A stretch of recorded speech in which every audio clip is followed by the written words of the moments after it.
Welcome to my channel, Purposeful Play, where I talk about all things early childhood education. I'm Danielle, and I am a former 4K teacher in Wisconsin. And today I'm recording in my basement. I actually just recorded a video about my chalk table, and I thought, you know what, do I have to take all this and reset it up upstairs? And I said no. So that's why I'm recording in my basement. And today I want to talk to you about question that someone asked about challenging student behaviors. So that's what I'm talking about today. Let's get started.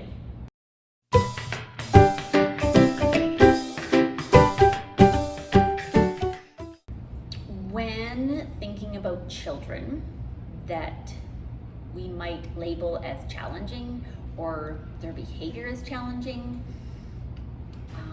I guess for me, I kind of look at what is the purpose behind that behavior, or why are they struggling, or why are they showing that really strong emotion, or that kind of thing. And there always is a reason.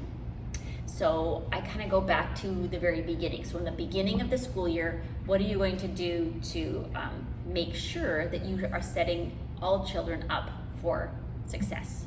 And I think the first thing, number one most important thing is the relationships you are building with the children and the relationships you are building with their families.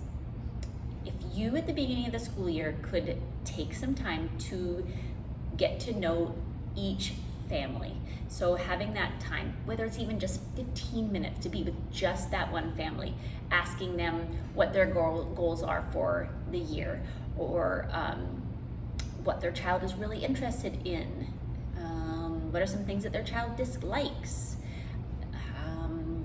do they have any questions for you?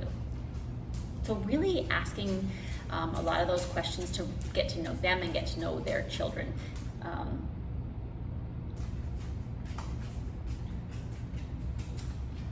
Coming through.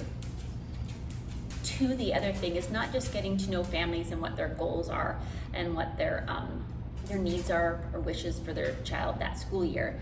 It's also taking the time to get to know kind of their family makeup, their family dynamic, what their experiences are, their community, their culture, all of those things that you have to take into account when you are teaching their children and spending time with their children. If you're taking the time to really build, create and maintain and build that relationship with family members, that gives them the confidence, the impression, the idea that you are going to take care of their children, that they are welcome in your classroom, that their opinions, their wishes for their children, their dreams, their goals for their children are going to be heard. And that is really, really important, and step number one in making sure that you're going to have a successful year with their children. Okay, the second thing, look at Sydney's going to join us. She never comes down here, which is kind of strange, is your environment, your classroom environment, and making sure that you have set it up for everyone to be successful. And that doesn't mean, where have you put your furniture, where have you put your materials. It's also the schedule that you have created for your children, and also kind of the vibe, I don't know if I call it the vibe, but what message are you sending when children come into your classroom? So, everything you do, everything you say, your body language, all of that will have an impact on the message that you're sending. So you want to make sure that when they come into your classroom, they know that they are welcome there, that no matter what their differences are, they are somebody that can be seen, they are somebody that can be heard, they are somebody that is respected. That's also, I guess I should say, not just for the children, but for the families as well. They need to know that your place is a safe place where they can take risks, they can be independent, they can actually feel that safety, that they're not going to be harmed or hurt in that space. It's I forget if I already said this. It's funny, I say things and then I just keep going and I forget what I said. giving that that vibe or that feeling that this is going to be a good place to be. That they are going to have fun. They are going to meet new friends. They're going to enjoy their time with you. And then the other thing is, that reliability too. I think that goes along with feeling safe, but knowing that reliability, that predictability, that knowing their schedule and what's coming next and what their expectations are in that classroom will help them be really successful with you. Now, sometimes when you have developed that really great relationship with family members, you kind of have some of that background knowledge that's going to help you work with their children and with them. When you've created the best environment that you can, you still might have children that just are not quite sure how to deal with their really strong emotions. Actually, guaranteed, I shouldn't say you might, you will. And that's because they don't know those skills yet. They have these really big feelings, those strong emotions, and they don't know what to do with them. So you have to take the time to actually teach them that. Not just how to deal with their emotions, but talking about what those emotions are. What does it look like when you feel angry? What does someone's face look like? What kind of feeling do you have in your chest or in your stomach? What does it feel like when you are excited? What does it feel like or look like? Feel like and look like when you are sad. So talking about those, the feelings and those real specific feelings too, and not just like those four, like the sad, mad, happy, and excited. Usually those are the ones that are talked about a lot, but there are other feelings too, like disappointed. Like that's a really big emotion that a lot of children have, is disappointed. How would you do when you feel disappointed? And using that language. What about feeling proud? I mean, not just the ones that are considered negative feelings, but talking about all the feelings. There's some really great social emotional curriculums out there. Curriculums, is that the plural for curriculum? Whatever, social emotional curriculum out there that can help you with that. But you could even just kind of create your own little activities to go along with teaching the emotions. And a great way to do that is with puppets. So if you have puppets, you can have them teach emotions. They can have like a little pretend scenario of one puppet feeling one way and the other puppet is kind of talking them through it. Or you could be the teacher and talking to the puppet about how they're feeling, and giving examples of situations when you might have that emotion is also helpful for children, because then they can kind of say, oh, this happens to me as well during these times in my day, or these times I have these feelings.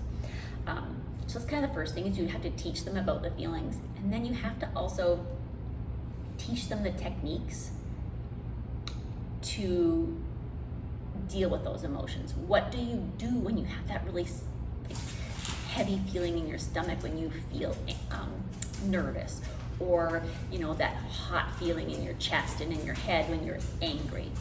They can recognize those things, but also what are you supposed to do with that? So giving them the tools to deal with those emotions, whether it be breathing techniques. There's a great book called Breathe With Me. I will link it down below, and it just has some very simple breathing techniques that you can do with your children. It's something that I love to do almost every day, is have that mindful moment, and just taking a minute to talk to children about their bodies and how to kind of calm them down, giving them a space to work through those emotions. So whether it be a cozy corner or a Zen zone or a Zen den, but a place by themselves, not where they are sent to like a timeout, but where they can choose to go if they need a moment to figure out what to do with their feelings. And then, so the breathing, sometimes it's just that they need something else. So they might need to go for a walk. They might need to maybe they just need a hug. Maybe they just need to get a drink of water. They would like to go and read a book to calm their bodies. So giving them a lot of those choices, and letting them make those decisions. I love and I feel I need kind of board. I think I have one upstairs. If I can take a picture of it, I'll put it here, but really it just says I feel, with a little place to Velcro some pictures of feelings, and then I need. And then along with that I feel, I need board, you give them the pictures of the emotions so they know, and you've already talked through this, you've shown them the pictures when you're introducing those feelings and talking about those feelings, so they can say, you know, I know that I am feeling angry or mad, and they can put that there, I feel, and then they can also choose something that they need. So if they feel like they need to go for a walk to sort of not feel that really strong mad feeling anymore, then you have to, you know, give them that option, and then when they ask you for that, then you can take them for a walk. So, you know, again, showing them what their options are so that they know that they can choose those things. Okay, and the other resource that I absolutely love is a website, the CEFL website, which is the Center, I have to actually look to see what it's called, Center on Social Emotional Foundations for Early Learning. They have a lot of great resources. They have some social stories. They have some kind of like book discussions to go, things that you can talk about when you're reading some children's books that address some social emotional themes in the books, and it has some things you can discuss with your children while reading it. Those are really helpful. And then one of my favorite things are their solutions, and I call them my solutions, and they're helpful for children solving social problems with their peers. So a lot of it has to do with sharing, taking turns, but I love the photos that are there, and I usually teach the skills kind of one at a time. So, you know, one day I get out my puppets and I talk to the children about sharing. And what does that mean to share? Because you can't just say to a 4-year-old, oh, you have to share. They don't know what that means. So sharing could mean that you play with it together at the same time. Or does it mean you're taking turns? So you have to wait your turn. Does it mean that, do you get a timer? And say, you know what, when you're all done, or in 10 minutes, could I have a turn? Like one of those sand timers. So there's some really great solutions for that, and I have them hanging on the wall at child level so that they can see them and they can go over there and choose a solution to solve their problem. I also have them laminate. They actually have little tiny ones you can print out and put them on a binder ring, and the children can take that little thing and go over to wherever they're having their I don't know, call it a problem, but their social thing that they need to solve. And I have walked kids over to those solutions, and I said, you know what, like, show me where it says punch your friend. Like what solution shows punch your friend, like, is a good solution to solve your problem? And I've had kids like stand there and look like, where is that picture? Punch my friend. And you know what, it's not there. So then that kind of is like, you can see them like, oh wow, like that is actually not a solution that's going to solve my problem. So then going over the solutions, and so that they can kind of discuss it with you, they can discuss it with their peer. And I like it when they do it together.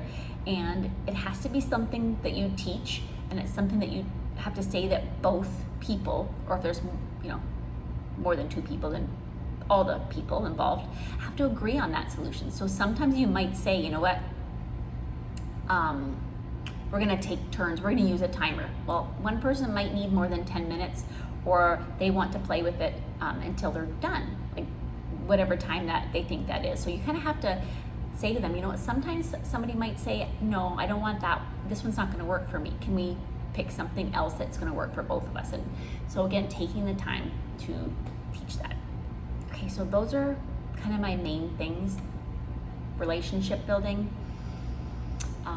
setting up your space for meeting the needs of everybody, and making sure that it is sending those really great messages and giving children the tools to deal with those emotions.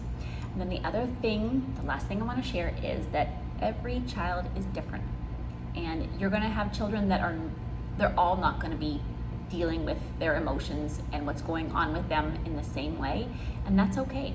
So you might have a child that just is not going to be able to sit during large group time.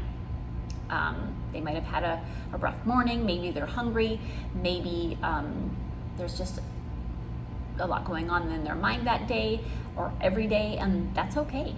And giving them that option is really hard, because you think that all the other children are gonna be like, well, that person gets to go and do that activity while I have to sit on the carpet and listen to be part of a large group. But that's what I say. I said everyone's different. We all learn differently, and eventually you will have that one friend who may not be part of your large group, but you know what? You bring over a timer and say, hey, could we just, I would really love if you take part in our large group for 1 minute. You flip over that 1 minute timer, and when it's done, then they can leave. And then eventually you get, okay, let's do this timer, the 3 minutes. And eventually they kind of like, hey, this is actually kind of enjoyable. I like being part of this group. I like being part of this community during this large group time. So I would have to say that the children that kind of show you these behaviors that we think are challenging, those are the ones that are really trying to tell us something, and they're also the ones that need us the most. So giving them what they need, showing them what they need and what they can do with their feelings is the best way to go. Thank you for watching, and have a happy day.